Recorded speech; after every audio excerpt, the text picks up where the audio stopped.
Kembali lagi di Cahaya Hati Indonesia Ramadan melengkapi puasa kita. Masya Allah ya. Dan baik sudah bersama guru-guru kita kumpul semuanya yang akan menjawab satu pertanyaan saja nih Masya Allah ya. Dari media sosial kita. Mohon izin guru Ali bacain pertanyaannya. Ini dari @angga_rangga. Masya Allah ya. Ustadz, bagaimana sikap kita agar tidak sampai berlebihan dalam mencampurkan agama dan budaya. Seperti malam takbiran yang sudah lumrah dilakukan di Indonesia. Baik, silakan guru.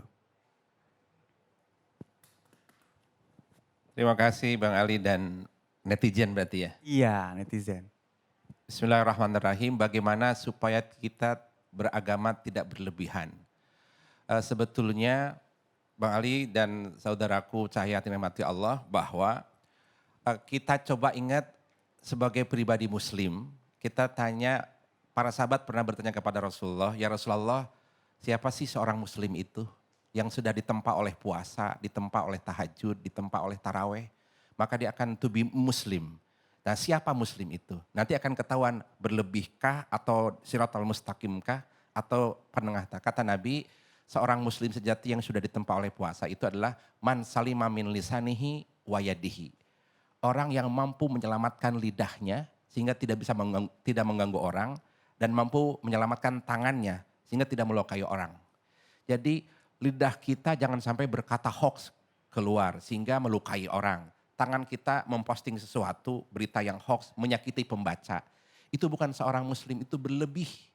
Maka seorang muslim dalam beragama pun sama. Ketika bertakbiran juga harus yang niatnya karena Allah. Jangan sampai mengganggu yang sedang tidur. Dengan suara yang merdu dan suara apalagi suara Ustaz Sam ya sangat merdu ke hati gitu. Tetap dengan akhlak ya. Dengan akhlak. Jadi memang jangan sampai ingat bahwa kita to be a muslim. Lidahmu jangan melukai orang. Tanganmu jangan menyakiti orang. Baik. Itu seorang muslim. Masya Allah. Baik, ada yang ingin ditambahkan mungkin hanya tinggal sedikit waktu kita. Oh, iya. Baik begini, sebetulnya alhamdulillah ya karena kita di Indonesia ini permasalahan bagaimana beragama Islam atau berislam dengan budaya itu sebetulnya selaras karena budaya kita juga banyak yang kemudian kalau kita lihat budaya-budaya yang menampakkan itu keindahan Islam. Tinggal permasalahannya mudah saja agar tidak berlebihan. Kita ini alhamdulillah punya syariat gitu loh. Jadi segala sesuatu yang bertentangan dengan syariat ya sudah jangan gitu. Tetapi segala sesuatu yang masih dalam masuk ke syariat ya kita lakukan. Nah, banyak kearifan-kearifan lokal kita yang justru itulah sebetulnya keindahan akhlak Islam gitu. Nah ini justru mesti kita syiarkan gitu. Nah kalau di takbiran khususnya kita lihat yang penting jangan dolim sama yang lain. Dolim itu misalnya membangunkan orang ketika tidur, Petasan. macetin orang ya supaya jadi susah nih kalau mau jalan kemana-mana dan lain-lain. Apalagi di masa pandemi ini. Jangan kemudian dolim terhadap orang lain dan diri sendiri. Kira-kira begitu. Insya Allah. Masya Allah, tabarakallah, izin guru-guru.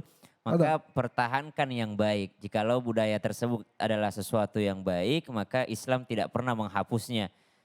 Contoh misalnya masalah pakaian. Islam cuma menjelaskan pakaian perempuan itu tidak menerawang dan tidak membentuk, tidak ketat. Tapi mau modelnya ya kalau orang Indonesia sukanya bunga-bunga ya pakai bunga-bunga gitu. Kalau di Arab sukanya abaya hitam polos ya hitam polos gitu. Jadi tidak mengubah daripada bentuknya. Sama misalnya takbirannya di orang Arab ya takbiran masing-masing di rumah. Takbirannya orang Indonesia keliling. Kenapa? Karena pada saat itu di Indonesia pun begitu budayanya. Jadi ternyata selama tidak menabrak koridor-koridor syariat kata guru kita tadi Ustadz Erik Masya Allah. Kemudian tidak menzalimi orang lain kata Kang Rashid, maka subhanallah kedua ini yang digabungkan menjadi dasar kita buat Angga tadi yang bertanya, jangan sampai menzalimi dan jangan sampai menabrak koridor syariat. Selama kedua ini tidak ditabrak, maka insya Allah adat budaya itu masih bisa dilaksanakan dan itu tidak berlebihan. Wallahu ta'ala a'lam. Baik, Masya Allah ya. Jadi memang takbiran keliling ini menjadi sebuah budaya di Indonesia. Ya. Ya, cuman memang ada beberapa tempat yang akhirnya nggak boleh keliling nih. Ini gimana sih kan?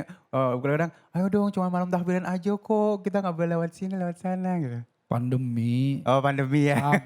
Sabar. Pandemi. Betul. Orang yang namanya tarawih aja kemudian Jarak-jarak ya. dijarakin segala macam. Sabar, insya Allah ada saatnya kita nanti bisa kemudian mensiarkan Kumpul lagi. ini lebih enak lagi nanti gitu. Kalau sekarang sabar dulu deh. Takbirannya lebih ke kontemplatif, lebih masuk ke esensi di dalam diri Masya Allah, sendiri Masya gitu. Walaupun sedang pandemi Bang Ali dan pemirsa, tetap takbiran tidak berhenti. Boleh di balkon takbiran, Oh di iya. ruang tamu takbiran, di basement 1 takbiran. Kita share ya, kita gaungkan ya, maka- takbiran di mana aja Jadi ya. yang rame bukan di jalan raya, tapi yang rame itu di dunia maya. Masya Allah. Share ya. Sekarang lagi musim daring, gelorakan itu. Gelorakan ya takbiran di daring. Betul. Di semua kanal. Oh mantap Masya ya. Allah, Masya Allah. Jadi pindah dari jalan raya ke sosial media. Ini berarti Kang Rashid itu ingin Ustaz? bukan hanya malaikat-malaikat yang bertakbir di langit. Yang Tetapi juga kita di dunia maya, di langitnya maya. Di langitnya kita. Takbir semuanya ya. Takbir semuanya di sosmed-sosmed. tuh. Namun diingetin juga buat teman-teman yang milenial mungkin ya, yang biasanya ini kayak milenial. karena banyak juga yang memang menabrak koridor. Jangan sampai amaliyah Ramadan yang dibangun susah payah ya runtuh di malam takbiran itu. Misal di malam-malam Ramadannya diisi dengan terawih, diisi dengan sholat tahajud, diisi dengan berbakti sama orang tua, diisi dengan tadarus Al-Quran. Namun ternyata merasa Ramadan itu telah pergi, kembali lagi sama pacarnya dia. Malam takbiran main, keluar kemana. Euforianya berlabur. Euforianya hilang. Nah itu dia, mungkin diingetin buat teman-teman jangan sampai 1 bulan kita membangunnya runtuh karena 1 Ya malam Allah. saja. Makanya takbiran Allahu Akbar, Allah tetap maha besar di dalam Ramadan ataupun di luar Ramadan. Masya Allah ya, jadi memang tetap takbiran dengan cara yang masing-masing yang insya Allah lebih arif, lebih punya akhlak pastinya ya. Baik, Masya Allah cukup mungkin ya saat ini. Dan sesaat lagi kita akan masih bertemu dengan guru-guru kita yang dimudahkan Allah Subhanahu Wa Taala. Tetap bersama kami di Cahaya Hati Indonesia Ramadan melengkapi puasa kita.